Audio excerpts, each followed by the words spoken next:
President Bola Ahmed Tinubu has nominated Professor Joash Ojo Amupitan from Kogi State as the new chairperson of INEC, marking the first time a candidate from the North Central region has been tapped for the role.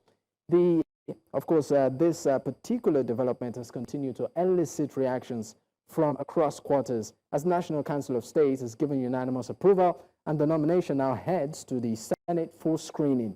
But as Amupitan's credentials draw praise, questions are mounting over President Tinubu's influence in the selection process, raising fresh concerns about the independence of Nigeria's electoral body. Well, joining me right now to discuss this is Dr. Auwal Abdullahi. He's a political analyst. He joins virtually. Thank you for your time, sir. Thank you for having me. All right. Let's start first with looking at what you think of this, well, I call it selection by President Bola Ahmed Tinubu. There have been reactions as regards his nomination. Professor Ojo Amupitan, of course, has a strong background in the legal profession. Is also pretty much revered and respected in that field. But I would like to know, I mean, your take as regards his choice. Would you say that this, to some extent, has also, taken into consideration that issue of inclusivity has been touted by some quarters? Well, thank you very much. The first thing to consider is the professor qualified to hold the office? Because it's an exalted office, it's one very competent at challenging office. It's an office that there is an umpire to the production or for Nigerians to have credible leaders, elected credible leaders. So the first question we're supposed to ask is the man qualified to hold that office? If you ask me, I would say yes.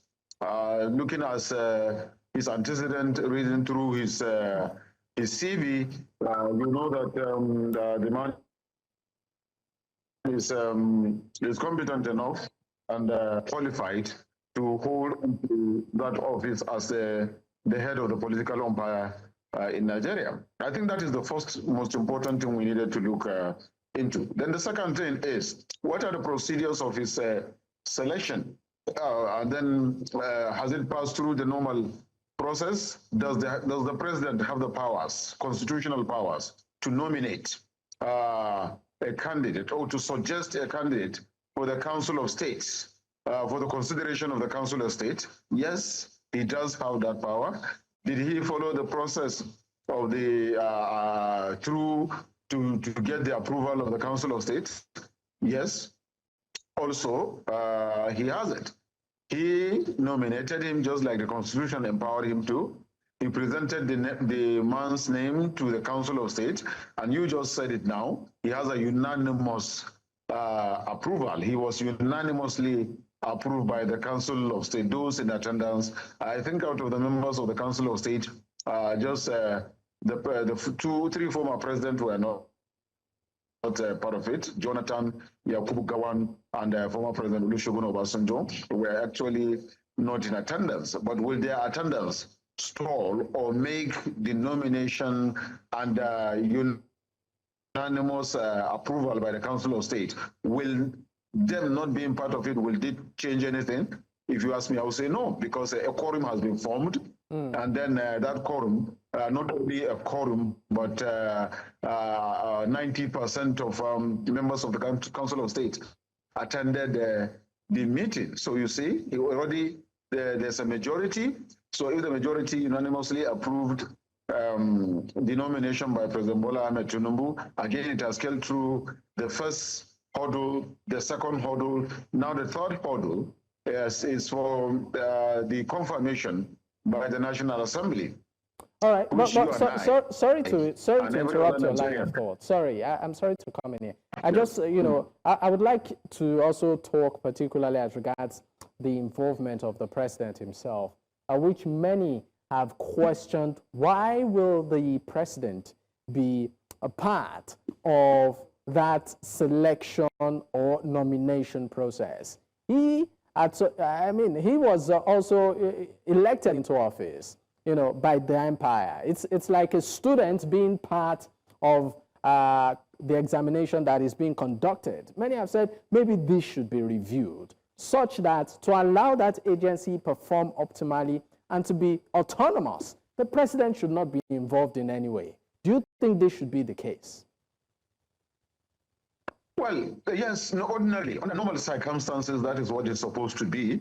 All elected, not only president, but all elected members of the administration shouldn't have been part of the selection or nomination or even appointment of the chairman of the political, the umpire, that is INEC. But if you look at it, it says, the Constitution says Council of States, nominated and be approved by the Council of State before it will not be sent for confirmation at the Senate. Who are these members of the Council of State? You realize that they are all the governors of the 36 states, the former Chief Justice of the Federation, the former head of states, or President of the Federal Republic of Nigeria, and like that. And also the President, of course, is the chairman of the Council of States. That is the sitting president. So if you look at it, it is a constitutional provision that provided for such, and constitutionally, I don't think President Tinubu has derailed in doing that. All right, you may say that, like there was another school of thought was arguing that under these normal circumstances, 3 names should have been submitted, not just one name for unanimous approval. 3 names should have been nominated and submitted to the Council of State for the scrutiny of the Council of State, and then eventual approval of whichever one that is best suited for the position. But if that has not been done, and that is under normal circumstances, or what should have been, but is that what the Constitution says? Was there a breach of the Constitution in the nomination and appointment? Those are the things that, like I said, needed to be considered. But in any case, even if you say the president shouldn't be involved, because he is equally a beneficiary of INEC as being an elected person, then what do you do with the governors of the state who are members of the Council of State who are also elected? So no matter how you want to look at it, the only people that possibly you will say that are so independent when it comes to issue of this Council of State nomination of the chairman of the umpire organization, INEC, possibly should the former head of state and of course the former chief justices of the federation, whom have served and left. Those are the only ones you may wish to call apolitical, so to say, because if you have served the country and then possibly a 2-term president and you have left, then it is expected that you're supposed to be a nationalist, you're supposed to be a father of all, a father of the nation. You're supposed to be a non-partisan under normal circumstances. Dr. Abdullahi. You see the country. All right, Dr. Abdullahi. I mean, your point is well taken there, but some Nigerians are saying maybe, just maybe, that caveat should be looked into and reviewed as regards to the role of the president in this. But let's fast forward to look at what lies ahead for whoever eventually becomes the chairman of INEC. We know that Professor Mahmoud Yakubu introduced what some would consider technological innovation in the process, where we have the IRA, we have the beavers, and he tried to, in his own best of capacity, to sort of put in technology to further enhance the process, even though reactions as regards that differ. But what do you think lies ahead for whoever eventually becomes the chairman of INEC? Do you think that the shoe is pretty much huge? Well, like you rightly said, it's a very big shoe. That shoe is a shoe that decides the leadership of the country, not just that of a councillor or state member of State House of Assembly or members of the House of Reps or Senate but including the governors and, of course, the president. So that is the body that decides or they supervise the election and also declare a winner, present a certificate, and that is the body that Nigeria and also Nigerians see as the decider, so to say, or the referee and decide who wins or who loses, or where there is a problem, or where there is a perfection or near perfection as far as the election is concerned. So whoever wears that shoes is carrying a very big burden, is carrying a heavy responsibility to Nigeria and Nigerians, over 200 million people, approximately 226 million Nigerians, whether voting age or no voting age, but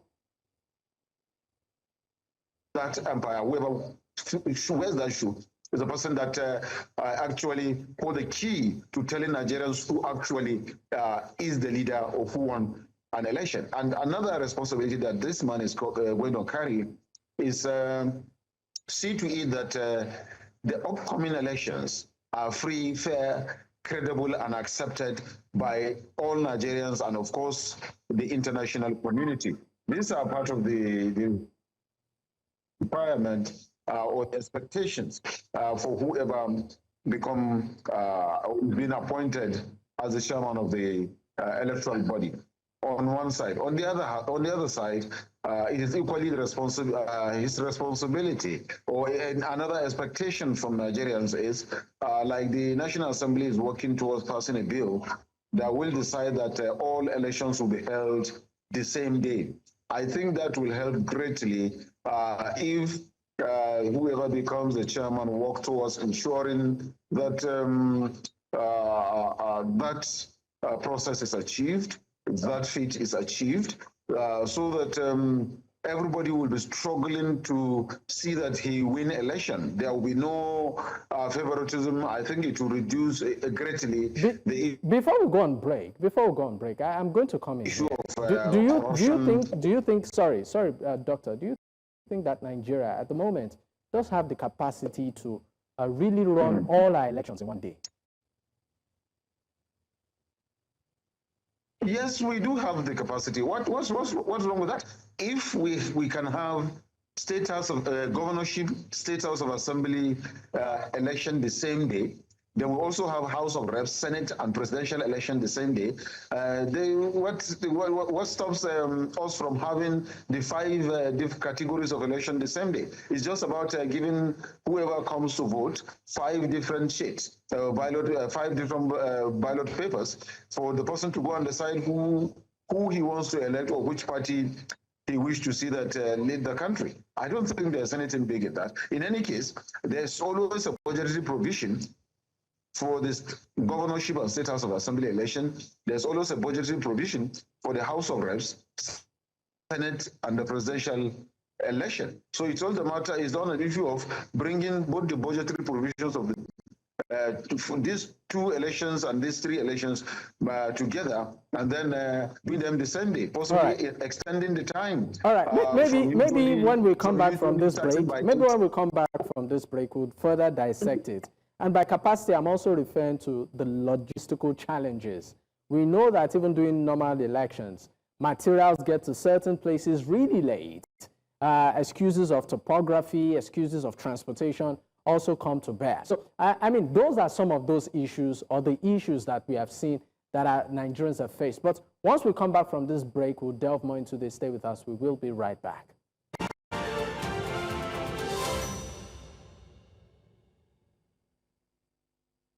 Many thanks for staying with us. It's still Politics HQ on New Central Television. I still have Dr. Auwal Abdullahi. He's a political analyst. He joins me, of course, to discuss the issues at this time. Thank you for your time and thank you for staying with me. Right now, Dr. Abdullahi, let's look at the quality of our elections over the years. I mean, the recent one being the ones overseen by the, of course, former chairman of the commission, that's Professor Yakubu. There have been challenges.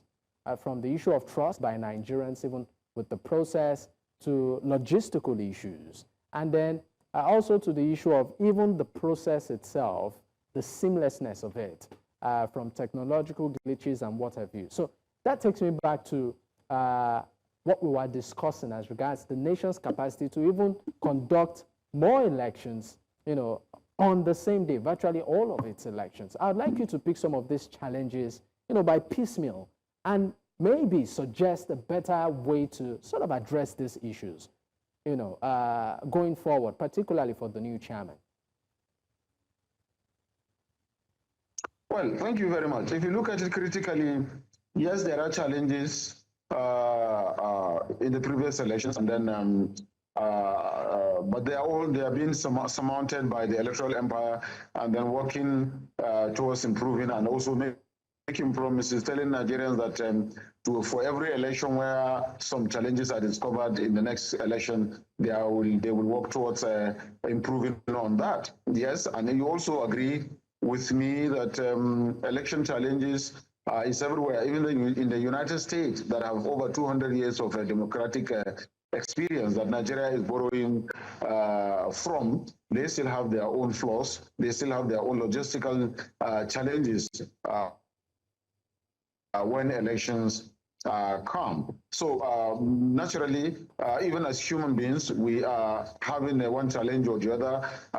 Nothing is perfect. No human being is perfect. So which suggests to me that nothing can be 100% okay. But in a situation where you have 80, 85 or 90%, it means you are good. So part of these challenges, it's for the electoral empire and the new chairman who is going to assume office after confirmation by the National Assembly to surmount all these things, come with the vigor, come with determination to make a difference, to improve on the successes of his predecessor, that is Professor Yakubu, who, like you rightly said, has brought a lot of innovations, has brought a lot of, he has succeeded in modernizing Dr. Abdullahi, the election process. Dr. Abdullahi, maybe I should be more specific with one of this challenge, and that is the fact that the issue of vote buying,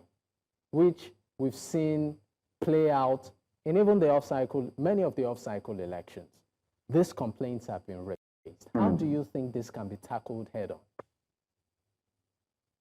What did you say? Come again, please. The issue of vote buying, voter inducement.